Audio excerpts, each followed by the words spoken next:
Bonjour à tous. Bonjour à tous, merci d'être là. Donc, le sujet du jour, équipe engagée, stratégie gagnante, la puissance de la RSE. Donc, aujourd'hui, nous allons parler d'un sujet qui nous tient à cœur chez Change Conseil, c'est l'engagement collaborateur et comment on peut utiliser cet engagement collaborateur pour finalement mener à bien sa stratégie RSE, mais au-delà, mener à bien sa stratégie d'entreprise. Est-ce que ça vous parle comme thème l'engagement collaborateur déjà? Ça va?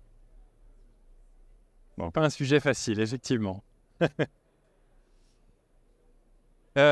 Juste avant de passer dans la présentation, donc nous on est Change Conseil, on a un cabinet de conseil, on a le stand au C20 là-bas, on accompagne les entreprises dans tout ce qui est transition écologique, donc on va surtout travailler sur la transformation des entreprises, tout ce qui est management du changement et justement travailler avec les entreprises sur le côté organisationnel et comment on met en place une organisation performante pour mener à bien une stratégie RSE.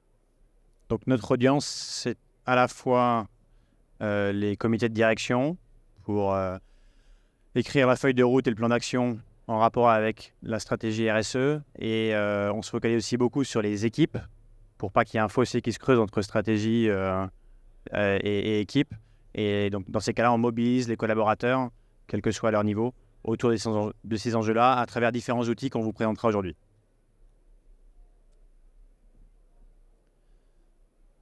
Alors, on revient un peu aux bases, des objectifs de la SNBC. La SNBC, ça parle à tout le monde? Non? Stratégie nationale bas carbone. Donc, c'est en gros le plan d'action, la feuille de route qui a été dessinée par le gouvernement et qui est sortie fin 2015 avec deux objectifs principaux qui sont atteindre la neutralité carbone en 2050 au niveau national, au niveau français, et réduire l'empreinte carbone des Français. En gros, l'État a mis en place un plan d'action, une feuille de route, et de ce plan d'action découle un certain nombre de réglementations pour atteindre cette stratégie nationale bas carbone. Tout ça fait suite à, là, il y a un sujet d'actualité, l'ouverture de la COP qui va arriver dimanche, si je ne m'abuse. Tout ça fait suite aussi aux accords de Paris en 2015, et donc l'État déroule son plan d'action depuis lors. Donc toutes les nouvelles par rapport aux besoins d'économiser l'énergie année après année, de temps en temps, on nous raconte qu'il faut baisser d'environ moins 7% par an en moyenne pour arriver à la neutralité carbone en 2050. Tout ça découle de la SNBC. Okay. Donc la SNBC, elle a un objectif, c'est éviter un changement climatique trop radical. Et tout le monde est à l'aise avec le concept de changement climatique. On n'a pas de climato-sceptique au sein de cette audience. Ça nous arrive, hein. Mais là, dans un salon comme ça, normalement, ça devrait aller. Donc, changement climatique, les risques, aléas climatiques, tout ce qui s'ensuit. Donc, tous les problèmes qui sont liés au changement climatique. L'objectif ici, on est sur un objectif très carbone ici, mais l'objectif, c'est de maintenir l'augmentation de la température en dessous d'un certain seuil pour garder une planète vivable. Et alors, face à ces enjeux, là, le changement climatique, il va avoir un certain nombre d'enjeux. Souvent, effectivement, et quand on parle de RSE, on va parler des enjeux sociaux et des enjeux environnementaux. Tout le monde est concerné. C'est-à-dire que là, ce qu'on est en train de vivre et ce qu'on va vivre dans les prochaines années, on va vivre un accroissement de ces problématiques-là, ces problématiques sociales, ces problématiques environnementales. Quand je dis tout le monde est concerné, c'est que les citoyens sont concernés, nous on est concernés en tant que citoyens, les entreprises sont concernées, l'État est concerné, donc tout le monde est dans le même bateau et on va tous essayer d'aller dans une direction qui, on l'espère, va nous emmener dans un futur qui est un peu plus viable. Nous, on le constate, on le constate tous les jours désormais. Le discours a beaucoup évolué depuis un certain nombre d'années. Pendant un moment, on nous disait « faites des efforts pour la planète ». Bon, très bien, c'était peu palpable, la planète, donc il y avait un côté moral, éthique. Aujourd'hui, la prise de conscience, elle se fait aussi au niveau de l'activité même des entreprises. C'est faites un effort pour votre activité, pour la pérenniser. Donc ces enjeux-là, on n'est plus juste sur de l'éthique, on est sur de la survie. Alors, sans même parler de la survie de l'humanité, on n'est même pas en ces ordres de grandeur. Là, à court terme, on est sur l'adaptation des activités des entreprises, des activités économiques. Et donc, ces enjeux sociaux et environnementaux, ils viennent toucher le cœur même de la stratégie des entreprises aujourd'hui. Et souvent, c'est un axe d'entrée. En fait, nous, il y a un axe qui est, quand on discute avec quelqu'un qui est favorable, qui est favorable au discours du changement climatique, dans le sens qui est perméable à ce discours-là, c'est assez simple de rentrer en discussion avec lui. Par contre, quand on est face à quelqu'un qui est pas climato-sceptique, mais climato-je-m'en-foutiste, on va le dire un peu comme ça, on rentre souvent par le côté risque. C'est-à-dire que quand on parle à un chef d'entreprise qui dit « Bon, ok, bah moi, en fait, mon entreprise, elle fait son petit bonhomme de chemin et finalement, j'ai pas grand-chose à voir avec le changement climatique et je suis dans mon précaré et tout va bien. » On va souvent avoir cette discussion autour des risques parce que finalement, ces changements climatiques ou ce réchauffement climatique va amener un certain nombre de risques, que ce soit des risques physiques, comme l'augmentation des températures. Typiquement, si on a une entreprise de BTP aujourd'hui à Toulouse, on peut se poser la question de se dire, est-ce que pendant 1 ou 2 mois de l'année, en 2050 ou même en 2040, mes employés vont pouvoir continuer à travailler dehors, s'il fait 45 degrés ou 50 degrés. Donc risque physique, augmentation de la température, feux de forêt, inondation. On discutait hier avec une entreprise qui installe des éoliennes.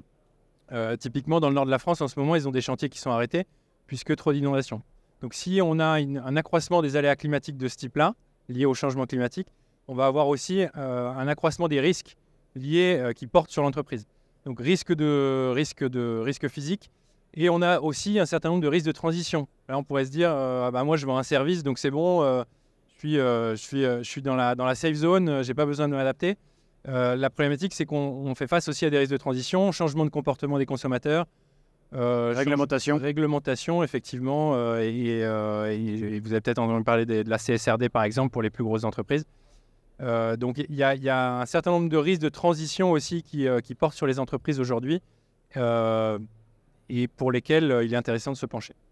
Donc, c'est vraiment hyper concret. Je souhaite appuyer là-dessus pour que ça soit des exemples assez visuels pour vous. Il y a 3 semaines, on accompagne une entreprise qui coupe du bois, une scierie dans les Landes. On fait son bilan carbone, très bien. Et pendant les discussions sur l'adaptation, sur leur activité, concrètement, leur réalité, c'était qu'en 2022, avec la forêt qui brûlait dans les Landes, l'activité était complètement à risque. Et aujourd'hui, la valorisation de la boîte n'est pas la même. La capacité à la transmettre est remise en question. Et ils se posent la question, est-ce qu'il y a une diversification qui va être nécessaire? Est-ce qu'il faut qu'ils continuent dans le bois? On est sur du concret. Et quand bien même on est sur du moins concret, on accompagne un laboratoire pharmaceutique à Paris qui ne produit pas, qui ne fait que de distribuer. Eux, ils sont notre contrainte, donc les risques de transition. Pourquoi? Parce qu'ils sont complètement soumis à justement la CSRD, la réglementation, les contraintes financières qui sont pressantes. Et donc eux aussi doivent être accompagnés. C'est un environnement qui est totalement différent. Ils appartiennent à un fonds d'investissement, mais il y a des enjeux réputationnels, des enjeux de branding, de marque, et tout ça est en lien avec ce qui se passe. Ok. Alors au niveau collaborateur, la tendance aujourd'hui est à une grosse remise en question du rôle de l'entreprise. Nous, on fait aussi quelques interventions au niveau d'enseignement supérieur. Je ne sais pas si vous avez des enfants, mais de temps en temps, c'est un désintéresssement par rapport à l'école ou le sens de l'éducation aujourd'hui. Il y a une grosse remise en question de notre société. Au niveau de l'entreprise, c'est la même chose. Il y a ce qu'on appelle le phénomène de brown out. Alors, est-ce que ça vous parle? Burnout, est-ce que ça vous parle? Très à la mode, ça? Oui. Il y a eu le bore out il y a quelques années aussi. Bore out, c'est le fait de s'ennuyer. Il y a eu un grand livre à la mode qui s'appelait Bullshit Jobs. Le fait d'avoir des activités qui n'ont pas forcément de sens dans notre monde matérialisé avec un cloud, mais au final, on ne sait pas vraiment ce qui se passe et à quoi on participe. Voilà, la tendance du brown out, c'est encore autre chose. C'est ce côté, est-ce que mon job a du sens et est-ce que je réponds à un rôle sociétal, sachant qu'aujourd'hui, en plus, on nous culpabilise, entre guillemets, ou on nous fait comprendre que nos activités potentiellement nous mettent à risque et que le futur est incertain. Donc, est-ce que mon activité au sein de mon entreprise, elle m'apporte du sens? Est-ce que je suis quelqu'un d'utile? Par rapport à ça, justement, la RSE, elle peut être vue comme quelque chose qui vient rajouter dans sa fiche métier une pression. Donc, de temps en temps, il y a des collaborateurs, on leur dit, voilà, en plus de ton job, ça serait pas mal si tu faisais ça, ça et ça. Bon, ça, c'est une charge sur les épaules. Et il y a une autre manière de voir la chose, c'est la RSE qui vient justement habiller un peu une fonction en confiant une responsabilité aux collaborateurs pour amener du sens, pour amener un petit peu d'éthique et de morale au sein de son entreprise. C'est là-dessus, nous, qu'on essaie de surfer parce que justement, on vient répondre à un désengagement croissant des collaborateurs, un fossé qui se creuse entre la stratégie décidée par le CODIR et l'opérationnel au jour le jour des employés. Et on voulait se servir de la RSE, justement, une manière de répondre à ce manque de sens. Donc, on va vous expliquer un petit peu comment on pratique. Ça, c'est les enjeux sociaux, mais effectivement, on a aussi ce côté enjeu environnemental, les enjeux environnementaux. Donc, on a un univers réglementaire qui s'intensifie. La directive CSRD qui va rentrer en application à partir de 2024, avec un premier reporting sur les indicateurs extra-financiers dès 2025. Ça, je ne rentre pas trop dans le détail. Il y a eu des conférences, je pense, sur la CSRD aussi. Il y en a peut-être aujourd'hui. La loi sur la mobilité, la loi PAC, la loi AGEC, donc toutes ces lois et toutes ces réglementations, qu'elles soient européennes ou françaises, elles viennent augmenter la complexité aussi au niveau des entreprises, de la mise en application de leur feuille de route, RSE. Un comportement d'achat en pleine évolution, ça on l'a dit tout à l'heure, c'est un risque de transition. Typiquement, les consommateurs qui changent, on a une croissance de la seconde main assez énorme. Alors, il y a une dimension économique qui n'est pas à nier sur la seconde main, mais il y a une dimension aussi prise de conscience environnementale, le côté produits santé, produits bio, etc., etc. Donc tout ça, si les entreprises ne... Tout ça, c'est des nouveaux risques qui portent sur les organisations et qui viennent aussi mener à des réflexions. Et vient s'ajouter effectivement cette dernière couche qui sont des collaborateurs de plus en plus exigeants. On a effectivement dans les entreprises aujourd'hui une demande croissante des collaborateurs de comprendre ce qu'ils font, pourquoi ils le font et comment on va le faire. Et ça se perçoit assez rapidement au niveau des DRH où on a des processus de recrutement qui sont parfois un peu inversés, où en fait la personne qui vient passer l'entrevue finalement demande bon mais moi quels sont les avantages que je vais avoir à travailler chez vous et pourquoi je devrais venir travailler chez vous plutôt que chez votre voisin. Et là on a un inversement des rôles qui est parfois un peu difficile à gérer et effectivement c'est là où avoir une réflexion RSE autour de l'engagement collaborateur au sein de son entreprise permet de répondre aussi à certaines de ces objections et de mettre en avant aussi une certaine qualité de l'entreprise. Alors la stratégie RSE peut-elle répondre à cette double problématique environnementale et sociale? Alors on a en partie répondu à cette question, mais on va un peu détailler. Quand on parle de stratégie, on est revenu un peu au sens littéral du terme. Hein. C'est vraiment l'acte de coordonner des actions, de manœuvrer habilement pour atteindre un but. Souvent, pareil, on arrive dans une entreprise, on a beaucoup d'entreprises qui nous disent ouais, nous on a déjà une stratégie RSE en place. En fait, c'est plein d'actions qui sont mises un peu de façon éparse. Et on n'a pas vraiment ce côté stratégie. Donc, où est-ce qu'on veut aller? Quelle est la vision de l'entreprise, la mission de l'entreprise? Quelle est la direction? Et la problématique d'avoir plusieurs petites actions comme ça qui sont mises en place, mais qui ne sont pas inscrites dans un plan, c'est que c'est difficilement transparent ou c'est difficilement tangible pour les parties prenantes de l'entreprise, incluant les collaborateurs. On ne va pas comprendre où est-ce que l'entreprise veut aller. Et ça peut même être contre-productif que de manquer de cohérence dans sa stratégie RSE. Concrètement, les gens peuvent se sentir isolés dans leurs actions. Et donc, c'est là où, justement, apporter cette cohésion et ce côté fédéré peut soit amener du sens, soit au contraire cliver. On constate aujourd'hui dans les entreprises qu'il y a des gens qui y croient, d'autres qui y croient moins, ils ne se parlent plus. Et ça peut devenir un facteur vraiment de déchirement interne au sein des entreprises. Et le terme stratégie, il choisit aussi à dessein parce que ce terme-là, il est souvent associé à une stratégie économique. Et on va le voir aussi dans les prochaines diapos. L'importance d'articuler sa stratégie RSE autour de cette stratégie économique et d'avoir quelque chose qui fonctionne de pair et pas avoir une stratégie RSE en silo, comme on peut le voir aussi dans de nombreux cas. Alors la réponse est oui, voilà. Et la seule condition pour que cette stratégie RSE devienne une stratégie gagnante, c'est d'engager ses collaborateurs. On revient sur le titre de la présentation, mais globalement, c'est les collaborateurs en fait qui vont appliquer cette stratégie. Donc, faire des plans d'action et dessiner des grandes feuilles de route sans engager son équipe ensuite et sans que ses collaborateurs comprennent vraiment où est-ce qu'on veut aller, bah, ça va rester sur un dossier, sur un bureau et il ne va rien se passer. Donc, nous, on le met au centre. La force vive de l'entreprise doit être mise au centre. C'est tout le défi aujourd'hui. On parlait à Decathlon, vous l'avez nommé il y a quelques mois. Enjeu, c'est de former leurs grands dirigeants et ce qu'ils appellent les espoirs chez eux, les dirigeants de demain, et les sensibiliser à ces enjeux-là. Donc là, il y a cette grande ambition d'un côté. De l'autre côté, il y a cette pression qu'on connaît tous au niveau particulier, voilà, de devoir nous raisonner, revoir nos actes de consommation, faire des économies d'énergie, etc. Et entre les deux, au jour le jour, leurs collaborateurs au niveau des magasins comprennent pas forcément leur grande stratégie climat, parce que c'est une boîte qui est très engagée, qui fait plein de choses pour le coup. C'est extrêmement poussé, mais ça ne ruisselle pas. Voilà, leurs actions ne sont pas comprises, elles sont soit trop complexes, parce que ça peut être très complexe la RSE, soit elles sont mal communiquées.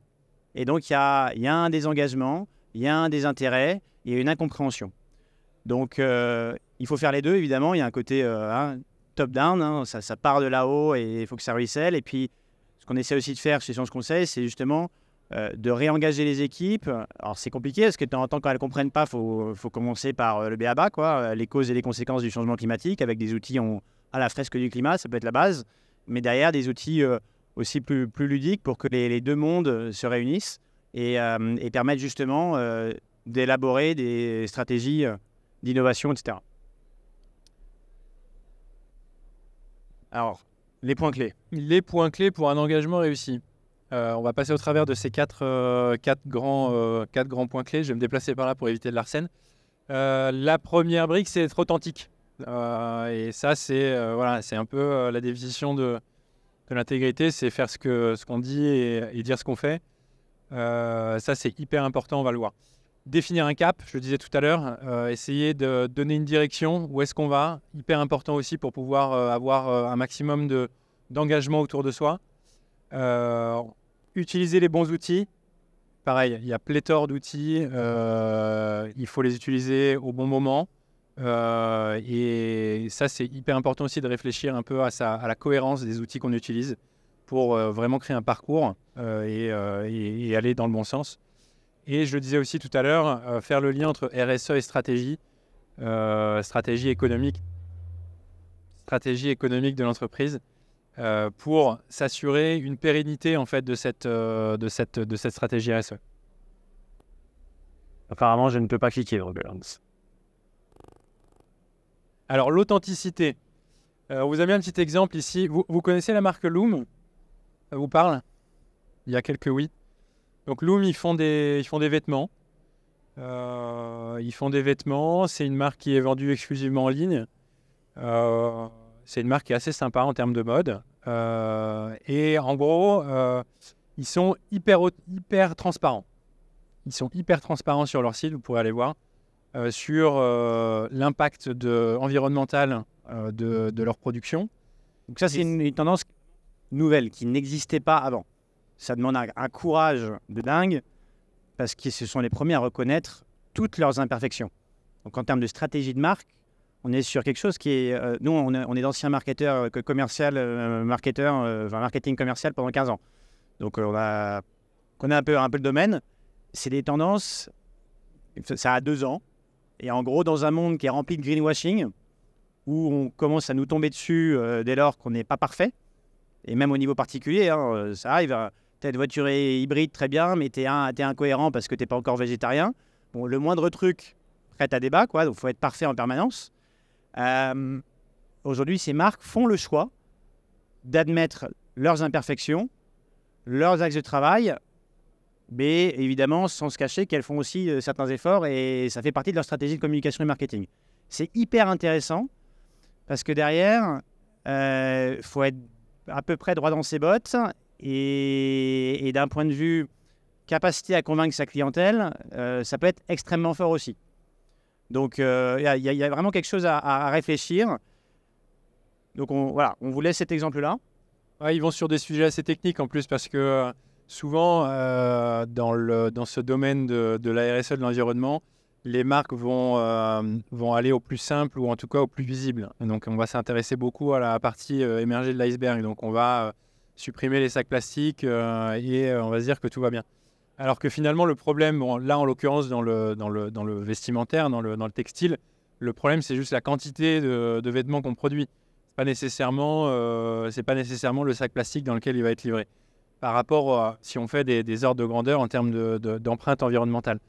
Et donc eux, effectivement, leur stratégie c'est d'essayer de réduire au maximum, donc augmenter la qualité, augmenter la durabilité de leurs vêtements pour réduire au maximum leur empreinte. Ça, c'est important d'être transparent et authentique sur ça, parce que au-delà de la stratégie marketing qui est mise en place, ça donne aussi un message fort aux fournisseurs, aux collaborateurs, aux régulateurs, à toutes les parties prenantes finalement qui travaillent avec l'entreprise, qui voient qu'il y a un effort de transparence et d'authenticité sur ces sujets-là.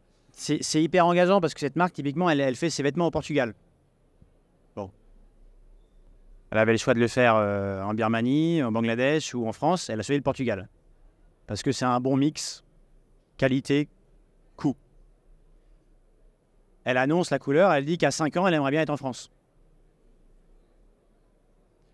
En annonçant la couleur, elle dit qu'elle n'est pas parfaite. D'ailleurs, dans son bilan carbone, elle explique clairement que le fret, c'est 20% de son activité parce qu'il y a encore pas mal de camions qui montent du Portugal vers sa distribution française. Très bien. Mais elle annonce aussi son engagement, son acte de travail auprès de ses collaborateurs, qui voient une feuille de route, qui ont une vision. C'est énorme d'un point de vue capacité à fidéliser, parce que toujours appuyer là où ça va bien sans dire ce qui est imparfait, au final, ça fait un peu coquille vide. On ne va pas dire d'où on vient, mais dans certaines organisations dans lesquelles on a travaillé, il y avait certes un travail sur le packaging, mais on savait très bien que le problème de fond, c'était la largeur ou la profondeur d'offres. Alors, ça sert à quoi d'avoir 56 shampoings quand 4 pourraient suffire? Et pourquoi souligner qu'il y a un travail de 3 grammes en moins de plastique sur le flacon alors que le problème est ailleurs? Bon. Donc, clairement, on met le doigt auprès de sa clientèle et auprès de ses équipes internes et auprès de ses fournisseurs sur ce qui va bien, sur ce qui ne va pas. Et derrière, on avance tous dans le même sens. Ça permet de trier et d'engager tout le monde. Alors, définir un cap. Il y a plusieurs manières de définir un cap. Il y a une manière qui est la plus pertinente, c'est de le co-construire avec ses employés, avec ses salariés, avec les collaborateurs, avec tout le monde en fait finalement de l'entreprise, pour que ce cap il soit accepté par le plus grand nombre. Donc là, l'idée c'est de mener des réflexions à l'interne. C'est des choses qui ne sont pas forcément faciles. Ça dépend de la taille de l'entreprise aussi, mais si on est dans une entreprise familiale, avec une histoire familiale, etc., avec une transmission de père en fils ou de père en fille ou de mère en fille, etc., ça demande aussi du courage de la part du directeur ou du responsable de l'entreprise de s'asseoir avec ses collaborateurs et de se dire, OK, qu'est-ce qu'on veut faire de cette entreprise? Et là encore, je reviens au sens littéral du terme entreprise. Entreprise, c'est un groupe de personnes qui réalisent un projet. Peut être une entreprise. Donc ça, c'est définir un cap, c'est hyper important pour donner encore une fois de la vision et se dire, moi en tant que collaborateur, comment je peux me projeter dans ce projet-là? Est-ce que ce projet, il me convient et est-ce que j'ai envie de m'investir dans ce projet? Et ça, c'est primordial. Là, on vous a mis un exemple ici d'une marque qui fait du vin, qui est basée à Lyon, qui s'appelle OE. Eux, ils ont défini ce cap-là. Alors, c'est une marque qui fait du vin. Donc, eux, leur cap, ils l'ont fait à travers une mission. C'est une société à mission. Donc ce cap, on peut le sanctuariser au sein d'une mission et ensuite devenir une société à mission, labellisée mission. Donc ça, c'est des choses qui peuvent être faites, mais on n'est pas obligé d'être labellisé ou de le sanctuariser pour se donner un cap. Ça peut être rédigé et partagé avec les collaborateurs. Et ce qui est intéressant ici dans cet exemple, c'est que contrairement à un producteur de vin traditionnel, cette marque-là décide de s'engager pour transformer l'agriculture et la consommation et l'entreprise au service du bien commun. Donc en fait, ils le font. Ils mettent même pas avoir le meilleur vin du monde dans leur cap ou dans leur mission. Ils veulent transformer l'agriculture. Et ça, c'est hyper fondateur en fait pour eux, parce que finalement toutes les actions qu'ils vont mener, alors forcément ils vont essayer d'avoir le meilleur vin du monde et d'avoir le meilleur goût, etc. Ça c'est en fait finalement ça devient inhérent à l'entreprise. Maintenant ils se sont ancrés sur autre chose. Donc ils vont travailler avec les agriculteurs, avec les viticulteurs, ils vont travailler avec leurs producteurs sur leur chaîne de transport, comment réduire l'empreinte environnementale. Ils sont à l'initiative de, peut-être que vous avez vu ça, il y a quelques marques qui commencent à communiquer là-dessus. Ils sont à l'initiative ils ont enlevé les, comment on appelle ça, sur le dessus de la bouteille. Les tubercules, vous voyez ce que je veux dire? Le truc qui est au-dessus de la bouteille de vin, où c'est écrit récoltant et... l'opercule, je ne sais plus comment ça s'appelle. La capsule, voilà, exactement. Et donc, eux, en fait, ils ont décidé de l'enlever, parce que finalement, en France, ça n'a plus aucune utilité. Depuis qu'on est en Europe, avant, il y avait une utilité, c'était pour symboliser que le viticulteur avait bien payé l'impôt. Aujourd'hui, cet opercule n'a plus d'utilité, à part une habitude, finalement, du consommateur. Et donc, ça, d'ailleurs, ça a été assez intéressant pour eux, parce qu'ils ont vu que quand ils l'ont enlevé, au départ, il y a eu une baisse des ventes. Parce que finalement, le consommateur n'était pas habitué à avoir une bouteille sans cet opercule. Et on peut penser, ok, l'opercule, elle protège le bouchon, des impuretés, etc. Finalement, c'est pas vrai. Donc, ils ont commencé à enlever ça et ils se sont rendus compte que sur des millions de bouteilles, il y avait quand même des tonnes et des tonnes d'acier qui ne partaient pas dans la nature. Et donc, il y a de plus en plus de marques de vin aujourd'hui qui s'engagent à faire ça. Et donc, c'est intéressant parce qu'ils commencent à changer la filière sur des choses finalement qui sont intéressantes. Ils ont un deuxième cheval de bataille qui va être beaucoup plus compliqué à mener, je pense, qui est d'utiliser pour leur rosé et leur vin blanc uniquement des bouteilles en verre vert. Et ça, en fait, ils se sont rendus compte que d'un point de vue marketing également, les gens choisissent leur rosé sur la couleur. Donc c'est pour ça que les bouteilles de rosé maintenant sont transparentes. Donc parce que le verre transparent est beaucoup plus a une empreinte écologique beaucoup plus intense que du verre recyclé vert. Mais donc ça, vous voyez, il y a quand même aussi une notion comportementale qui est intéressante. Et c'est pour ça que c'est intéressant de se donner un cap, parce qu'on est capable d'expliquer ensuite à ses clients pourquoi et quelles sont les raisons pour lesquelles on est en train de faire ce qu'on est en train de faire. Il y a clairement un investissement derrière pédagogique pour amener sa clientèle à comprendre le produit et à se focaliser plus sur le gustatif par rapport au visuel. Mais il y a un transfert à faire. Donc le risque, il est identifié. Soit d'un côté, baisse des ventes pendant un moment, tous chiffres, voilà. Soit enjeu réputationnel, incohérence entre le discours de la marque et ses actions. Et ça se traduira aussi à un moment donné en manque de capacité à fidéliser sa clientèle ou greenwashing ou mauvaise publicité de marque, etc. Il y a un risque quoi qu'il arrive. Ce qui met la direction, c'est le cap qu'ils ont construit et derrière, il faut s'y tenir. OK. Alors, les bons outils. Un certain nombre d'outils existent pour faciliter le passage à l'action. Alors, derrière nous, il y a nos amis, les fresqueurs, on les appelle. C'est un outil parmi tant d'autres. Donc ça, c'est le stade 1 du passage à l'action. L'idée, c'est de dire, bon, agir sans comprendre, ça peut se faire, mais assez rapidement, ça sonne creux. Voilà, on perd certaines personnes en route. Et puis, il y a les habitudes du quotidien qui reviennent assez rapidement. Parce que changer, c'est inconfortable. Et donc, agir pour la planète, c'est bien, mais bizarrement, voilà, il y a le perso qui revient. Ainsi va la nature humaine. Donc, sensibiliser permet de comprendre, entre autres, les causes et les conséquences du changement climatique et de se dire, bon, dans quel monde est-ce que je me projette et comment est-ce que mon activité est à risque aujourd'hui. pour ça, donc oui, la fresque du climat, il y en a d'autres. On a mis un petit 2 là pour l'atelier 2 tonnes. Ça parle à quelqu'un, l'atelier 2 tonnes dans cette salle? Un petit peu. Bon. Qui a été créé il y a quelques années par François Logier et Pierre Alix, qui permet en effet de se rendre compte de son empreinte individuelle et de la recontextualiser dans une projection à 2050 et de se dire comment est-ce qu'à travers l'action individuelle et collective, je m'engage dans une direction bas carbone. Okay, comment j'arrive à la neutralité carbone ou à baisser mon empreinte carbone en l'occurrence de 10 en moyenne pour un Français à 2 tonnes, d'où 2 tonnes en 2050. Okay. Quelles actions permettent d'atteindre cette objectif? Est-ce qu'il faut que je passe vegan demain? Et est-ce qu'il faut que tout le parc nucléaire français soit rasé au profit de l'éolien? Voilà. Donc ça permet de prioriser, de se poser des bonnes questions dans un monde qui est hyper complexe où on ne sait pas par où commencer concrètement.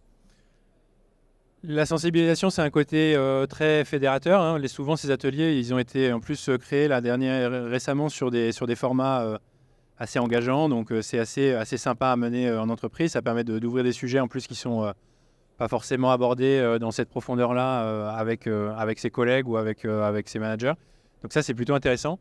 Par contre, nous, ce qu'on dit souvent, c'est que quand on s'arrête au niveau de la sensibilisation, on est presque en train de faire du greenwashing interne, quoi. C'est-à-dire qu'il y a beaucoup de grosses boîtes aujourd'hui qui se disent « Ok, on a fait plein de sensibilisation, c'est bon, notre feuille de route RSE est mise en place. » Ça existe, hein, aux boîtes du CAC 40, on ne va pas les nommer, il y en a 3-4. L'année dernière, ils se sont mis l'objectif d'avoir leurs 200 000 collaborateurs. Du coup, il n'y a pas beaucoup de boîtes du CAC 40 qui ont 200 000 collaborateurs, donc vous allez les connaître rapidement. Ils se sont dit « On veut à 18 mois être certifié, on a fresqué tout le monde chez nous. » Mais ça, c'est hyper bien. C'est hyper bien. C'est une super bonne première étape. Mais la deuxième étape qui est essentielle, après, c'est de mettre l'organisation en place pour répondre aux attentes finalement qui vont être créées. Parce que ça peut être très, très frustrant aussi pour des collaborateurs de faire cette sensibilisation, de se rendre compte que son entreprise fait partie du problème, mais que derrière, il n'y a pas d'actions concrètes qui sont mises en place ou en tout cas qui sont tangibles pour les collaborateurs.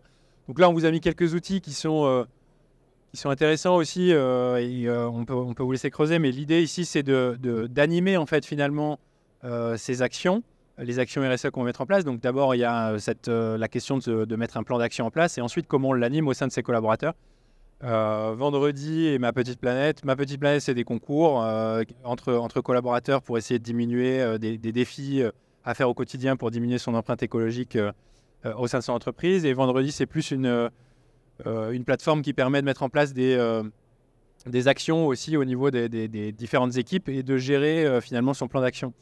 Et les collectifs, c'est un sujet qui est hyper intéressant et qui résonne aussi beaucoup avec ce que j'ai pu mettre en place dans ma précédente vie avant d'avoir le cabinet de conseil. Je travaillais chez Nestlé et on avait mis en place de façon spontanée un collectif d'employés. On a créé un collectif d'employés en fait, pour traiter de ces sujets environnementaux parce qu'en fait, finalement, on s'est rendu compte avec différents collaborateurs, on s'est dit « Ok, en fait, l'entreprise fait des choses, mais on pense qu'elle ne va pas assez loin. » Et donc, finalement, on a commencé à se rencontrer et à structurer un mouvement d'employés. Alors, au départ, on ne savait pas trop comment le nommer, mais l'idée, c'était d'influencer sur des décisions business, finalement, à plusieurs. Et donc, faire se rendre compte effectivement aux personnes qui décidaient à ce moment-là de certaines décisions. Et ça marche parce que finalement, quand vous avez un groupe d'employés au sein de votre entreprise qui commence à se poser des questions, à réfléchir, à challenger certaines décisions, etc., bah souvent, s'il y a une ou deux personnes, on se dit « Ok, on les laisse de côté », mais s'ils sont 10, 15, 20, 30, on commence à avoir une certaine influence. Donc ça fonctionne bien. Et les collectifs, c'est une association qui recense tous les collectifs d'employés au sein des entreprises. Et aujourd'hui, il y a dans beaucoup d'entreprises, on a ces collectifs d'employés qui ne sont ni des syndicats, ni des membres de CSE, mais qui sont juste des citoyens finalement, qui se regroupent une fois de temps en temps pour se dire est-ce que mon entreprise va dans le bon sens.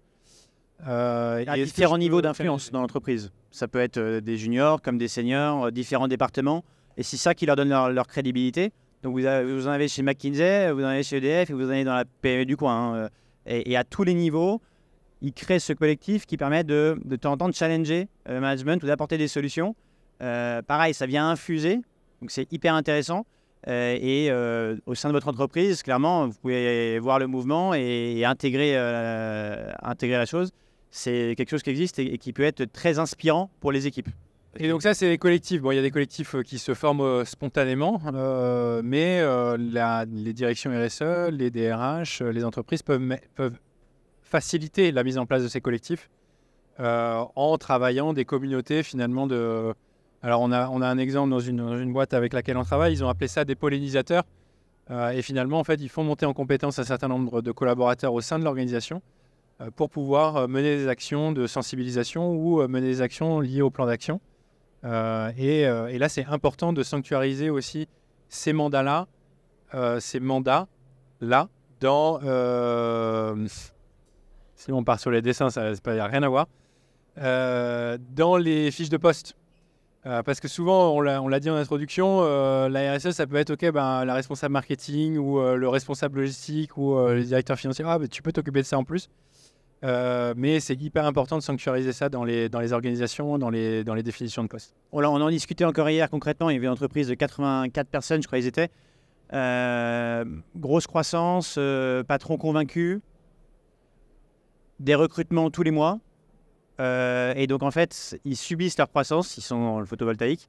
Et ils se posent la question, comment est-ce qu'on va vraiment faire comprendre nos valeurs à ces nouveaux collaborateurs? Comment est-ce qu'on ne va pas perdre l'ADN et l'essence de l'entreprise? Et concrètement, ils n'ont pas forcément encore dans leur stratégie un poste RSE qui est écrit, qui est prévu pour 2024. La solution, c'est pourquoi pas d'apporter du sens à une personne qui est sensible à ces sujets-là et de la libérer 2 jours par semaine pour qu'elle travaille là-dessus. Ça peut être très fédérateur, ça peut être un signe extrêmement fondateur pour les équipes, que quelqu'un dédie une partie de son métier à ça. Il ne faut pas que ça soit en plus, concrètement. Donc, il faut y faire de la place à la RSE.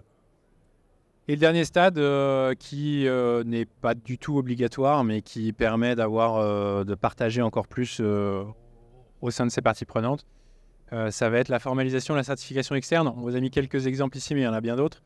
EcoVadis, c'est intéressant souvent pour les fournisseurs. Souvent, les grosses boîtes, beaucoup de grosses boîtes dans l'industrie vont demander à leurs fournisseurs, même des petites structures, un score EcoVadis. Donc ça, c'est pareil, obtenir un score EcoVadis. En fait, EcoVadis, c'est juste un scoring. Donc on peut obtenir, peu importe si on met des actions en place, on va obtenir un score. Et obtenir un bon score EcoVadis nécessite d'avoir un plan d'action en place. B Corp, société à mission, il y a le label Lucie, ISO 26000, etc. Il y en a plein d'autres, des labels ou des certifications. Mais ça permet aussi d'ancrer et de valider de façon externe que ce qu'on met en place, c'est juste. Donc, d'un point de vue sensibilisation, on voulait vous montrer une petite vidéo d'un business game qu'on a mis en place. Alors là, en l'occurrence, c'est au sein d'une école, mais on le fait aussi au sein d'entreprises. C'est une des manières de sensibiliser les collaborateurs ou dans ce cas-là, les étudiants. Et on essaye d'engager un maximum pour créer justement cette dynamique.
Un, deux, oui.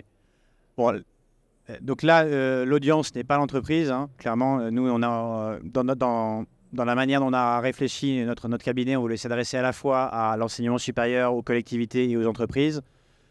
On aime bien l'enseignement supérieur parce qu'on se dit que de temps en temps, plutôt que de convaincre un dirigeant de 60 ans qui a fait ses armes et qui a ses convictions, de revenir en arrière de temps en temps, c'est un peu compliqué. Si on peut sensibiliser à la source, ça rend notre vie plus facile. Donc, c'est bien de mixer un petit peu. Donc, on aime bien ce public-là. Mais il y a un désengagement, comme on vous l'a dit. Et au niveau du sens de leurs études, parce que faire une école de commerce en 2023, on peut se demander pourquoi, comment, dans quel monde, avec quels outils. Bon. Et donc, on essaye de rendre leur expérience ludique et de les sensibiliser sur ces enjeux-là à travers, entre autres, des outils comme ça qui vont leur permettre de voir dehors ce qui se passe et de les intégrer derrière à ce qu'on appelle un business game. On fait la même chose au niveau des entreprises, sur des parcours d'intégration, par exemple, pour amener du sens dans les métiers. Voilà, des nouveaux collaborateurs qui arrivent. La direction a choisi de mettre en avant ces enjeux-là, mais ne sait pas comment traduire sa stratégie climat auprès de des recrutés. Comment le faire? On peut créer des plateformes ou des formations spécifiques pour justement les engager. Alors, dernier axe, le 4e, faire le lien entre RSE et stratégie. Ouais, donc là, on vous a pris un exemple aussi assez local, puisqu'ils sont basés dans le sud-ouest. L'Uni, vous connaissez? La boîte à histoire. C'est souvent pour les parents, ça. Hein. Ceux qui n'ont pas d'enfants ou dans ces âges-là ne vont pas forcément connaître. Donc, une fois qu'on a défini sa mission, son cap, l'idée, c'est comment on l'articule autour de la stratégie économique de l'entreprise. Et là, on a remis ici la mission de l'Uni, qui s'engage activement et contribue à construire un avenir durable à travers l'amélioration de son impact environnemental, social et sociétal. Et en fait, eux, elle est intéressante leur histoire parce qu'à la base, ils ont créé un produit qui était un produit éducatif. Ils n'avaient pas forcément cette notion environnementale, mais l'idée, c'était de construire quand même quelque chose qui était, d'un point de vue pédagogique, intéressant, puisque sans écran, donc ils se sont lancés pendant la mode des écrans, hein, ça devait être genre dans les années 2010, quelque chose comme ça. Donc ils étaient un peu à contre-courant. Et c'est une boîte en fait qui permet aux enfants de choisir ses propres histoires. Donc on est beaucoup dans l'imaginaire et c'est juste de l'audio, donc il n'y a pas ce côté addictif de l'écran. Donc ils avaient vraiment cette dynamique déjà sociale ou sociétale, mais finalement en fait ils ont commencé à articuler aussi une stratégie environnementale autour de ça. À la base ils produisaient en Chine et en fait ils se sont mis comme objectif de rapatrier, relocaliser en France. Ce qu'ils ont fait en 2018 ou 2019, il me semble. Et donc, il y avait cet intérêt, en fait, au-delà de l'impact social de l'entreprise, d'imbriquer cet impact environnemental également. Et c'est une décision qui est assez forte pour une boîte qui fait des produits, de relocaliser, parce que d'un point de vue coût, d'un point de vue logistique, c'est pas les mêmes dynamiques. Et donc, on peut imaginer, même si on n'est pas rentré sous le capot, que cette décision, elle a été complexe à mener. D'une part parce que l'industrie en France non plus est compliquée, donc il fallait trouver la bonne personne. Au niveau des coûts, au niveau des marges, etc. Je pense qu'il y a eu quelques cheveux blancs qui se sont créés auprès des dirigeants. Oui, mais elle est structurante pour leur activité. En Chine, en l'occurrence, j'ai creusé un petit peu le sujet, en Chine, leur usine leur appartenait. Quand ils sont revenus en France, ils ont dû faire des économies d'échelle, ils ne pouvaient pas se permettre d'avoir une usine en leur nom. Ils sont partis sur un modèle de partenariat, de joint venture, au niveau de Bayonne. Donc c'est une entreprise de circuits électriques et qui fait en partie cela. Bon, c'est hyper structurant. Ça veut dire qu'ils laissent tomber une partie de leur capacité à contrôler leur production, ils délèguent un minimum. On est sur autre chose. En fait, ils mettent le curseur sur une cohérence globale. Mais il y a un retravail au niveau de la marge, du positionnement prix aussi. Elle coûte un peu plus cher. C'est pas que l'inflation, c'est aussi leur stratégie d'entreprise, leur lieu de production qui fait que derrière, au niveau de la distribution, il y a un impact. Donc, faut l'expliquer aux consommateurs. Il se peut qu'ils changent un petit peu de cible. Bon, évidemment. Mais ils sont cohérents. C'est un choix. Et d'ailleurs, aujourd'hui, parce que vous pouvez la trouver chez Santé et Découverte, par exemple, c'est la première chose qui est mise en avant. C'est plus tellement la créativité, la pédagogie. Les gens savent ce que c'est, donc en plus, il n'y a plus forcément besoin d'expliquer. C'est le côté Made in France qui est mis en avant. Donc l'engagement de tous les collaborateurs est essentiel pour mener à bien le projet de l'entreprise Bon, c'est une dernière slide pour résumer un peu la tendance. Aujourd'hui, il y a plusieurs études qui montrent que l'engagement collaborateur permet à une entreprise en fait d'être plus soudée, de mieux prévenir ses risques, de réengager, une diminution de l'absentéisme de 41% potentiellement, une réduction du turnover de 24%, une hausse de la productivité de 17%, une rentabilité accrue de 21%. Bon, on résume voilà, assez simplement. L'engagement collaborateur, il permet à votre entreprise, à votre marque, quelque part, d'être plus attrayante, d'être cohérente et de s'éviter petit à petit de perdre son âme qui pourrait se traduire par clairement des missions, des brown-out, on a vu le terme ensemble, et derrière, une remise en question de son rôle. Donc, il faut vraiment bâtir là-dessus, il faut faire confiance à vos collaborateurs. Évidemment, la réalité, c'est que tout le monde n'aura pas le même niveau de maturité, le même niveau de prise de conscience. Donc, la base, le stade 1, la sensibilisation. Pour certains, ça peut paraître basique parce que vous êtes déjà sur le terrain, on se retrouve tous ici, c'est un microcosme. Donc, vous pourriez vous dire, ouais, mais bon, ça on le sait déjà, on l'entend aux 20h. Ouais, mais non, en fait, bizarrement, on n'a pas tous les mêmes canaux de communication et d'information. Nos algorithmes LinkedIn, ils nous connaissent très très bien. Donc en fait, on se parle entre nous sans le savoir. On a l'impression qu'on a le même niveau d'information, mais c'est complètement faux. Donc au niveau de l'entreprise, on le voit même avec nos étudiants, hein, ce qu'on voit tous les jours passer dans les nouvelles, bizarrement, eux, ils ne voient pas la même chose. Ça n'existait pas il y a 5 ans. Donc on n'a plus le contrôle sur les algorithmes. Reprenons le contrôle par rapport à ça. Il faut être convaincu. La sensibilisation, c'est la base. Tout le monde n'est pas au même niveau. Et derrière, engager cette feuille de route, engager ses collaborateurs à travers des collectifs, à travers des stratégies qui sont à la fois accessibles et fédératrices. Okay, donc n'hésitez pas à venir nous voir pour soit des histoires inspirantes avec nos clients ou autres, soit juste pour parler de votre réalité et des efforts que vous avez peut-être à mener ou des contraintes que vous vivez, et on aura peut-être quelques solutions. D'ailleurs, on organise un jeu concours sur notre stand. Si vous voulez passer nous voir, vous pouvez gagner un atelier de sensibilisation pour votre entreprise. Donc, ça peut être intéressant pour vous aussi et de ramener quelque chose du salon avec vous. Voilà, merci à vous pour votre écoute. Merci. Et à bientôt.